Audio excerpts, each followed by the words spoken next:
جو لوگ کہتے ہیں حضور کو علم غیب نہیں تھا اور جو کہتے ہیں تھا، بدقسمتی سے دونوں نے ڈیفینیشن علیحدہ کر لی۔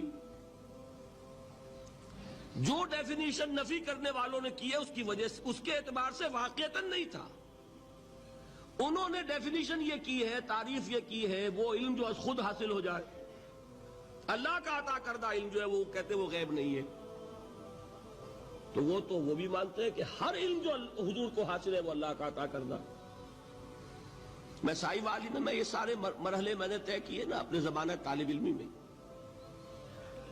مولانا منظور احمد شاہ صاحب ہیں سائی وال میں ایک،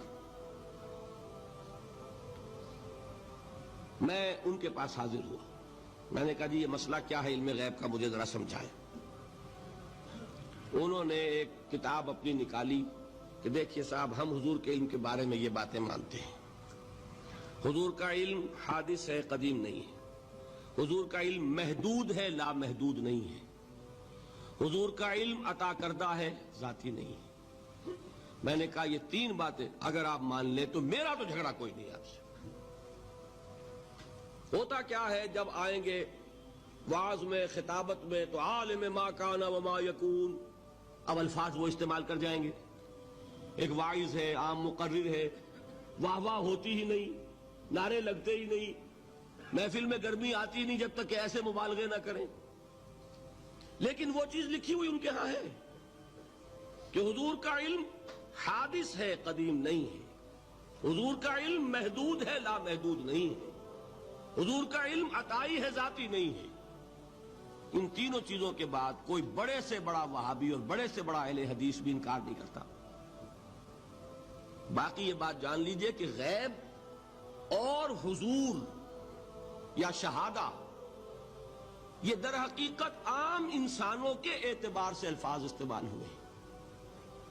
جب قرآن میں کہا جاتا عالم الغیب والشہادہ، اللہ غیب اور جو ظاہر ہے یا موجود ہے سب کا جاننے والا ہے، تو مجھے بتائیے اللہ کے لیے کوئی غیب ہے؟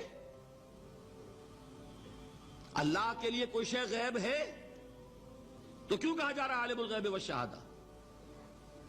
وہ ہمارے اعتبار سے کہا جا رہا ہے۔ جو تمہارے لیے غیب ہے اللہ اس کو بھی جانتا ہے، اور جو تمہارے سامنے اللہ اسے بھی جانتا ہے۔ اللہ کے لیے تو کل شہادہ ہے، کسی شے کا لا یعزب عنہ مثقال ذرۃ فی السماوات والارض، آسمانوں اور زمین کا ایک ذرہ بھی اس سے غائب نہیں ہوتا۔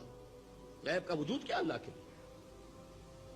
تو یہ الفاظ مستعمل ہیں ریلیٹو، ہمارے اعتبار سے، اور ہمارے اعتبار سے جو شے غیب ہے اس میں سے ایک حصہ اللہ دیتا ہے نبی کو، تبھی تو نبی بنا۔ فرشتے کو دیکھا، فرشتہ ہمارے لیے غیب ہے۔ جنت دکھائی کہ نہیں دکھائی، ہمارے لیے غیب ہے کہ نہیں ہے۔ دوزخ کا مشاہدہ کرایا کہ نہیں کرایا، ہمارے لیے وہ غیب ہے کہ نہیں ہے۔ جو چیزیں ہمارے لیے غیب ہیں انہی کے پردے اللہ کچھ اٹھاتا ہے، کل غیب نہیں۔ کل غیب کا علم ہو جائے گا تو وہ شرک ہو جائے گا۔ کل کا لفظ جہاں آیا شرک ہوا۔ جب آپ کہہ رہے ہیں محدود ہے، لا محدود نہیں ہے، تو کل کا لفظ استعمال نہیں کر سکتے۔ لیکن غیب میں سے کچھ علم دیا گیا تبھی تو نبی بنا، ورنہ میرے اور نبی میں فرق کیا ہوا پھر؟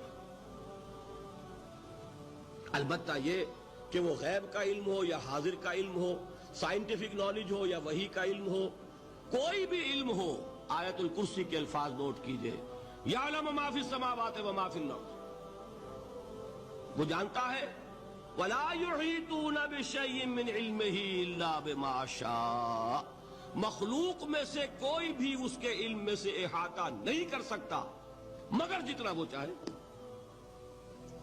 اب یہ بات علیحدہ ہے کہ ہم کون ہے طے کرنے والے کہ ناپیں بیٹھ کر کہ اللہ نے ابراہیم کو کتنا علم دیا، ہم ناپ سکتے ہیں؟ عیسیٰ کو کتنا دیا ہم جان سکتے ہیں؟ تو ابراہیم کا، موسیٰ کا، عیسیٰ کا نہیں ناپ سکتے تو محمد رسول اللہ کا کہاں ناپیں گے؟ یہ پاگل پن ہے، یہ ہے جو غلطی ہوتی ہے۔ ہم کون ہے طے کرنے والے؟ اللہ نے اپنے نبی کو دیا جو دیا، بات ختم۔ کل نہیں کہیں گے، کل کہا شرک ہو جائے گا، ذاتی کہا شرک ہو جائے گا۔ عطائی ہے، جو دیا اللہ نے دیا، اور کل نہیں دیا، جتنا چاہا دیا، ہے حادث، قدیم نہیں، تینوں چیزوں مان لیجئے تو شرک کا کوئی شائبہ نہیں۔ باقی جہاں ایک طرف قرآن میں وہ آیات ہیں کہ اللہ کے غیب کو کوئی نہیں جانتا، ٹھیک، وہاں یہ بھی ہے کہ لا یظہر غیبہ، لا یظہر علی غیبہ الا من ارتضی بالرسول، وہ اپنے غیب پر قابو نہیں دیتا مگر اپنے رسول میں سے جس کو چاہے۔ یہ دونوں آیتیں قرآن کی ہے کہ نہیں؟ اسی لیے در حقیقت جو غیب کی نفی کرتے ہیں حضور سے، وہ کہتے ہیں کہ از خود معلوم ہونے والی شے غیب ہے۔ ہم کہتے ہیں از خود تو کوئی بھی شے کسی کو معلوم نہیں، ہمیں حاضر کا علم بھی اللہ ہی دیتا ہے تو ہوتا ہے، غیب کا تو بہت دور کی بات ہے۔ یہ مسئلے بڑے سیدھے ہیں، خام خواہ ہم نے پیچیدہ بنایا ہوا ہے۔ خدا کے لیے ان مسئلوں کو سلجھائیے۔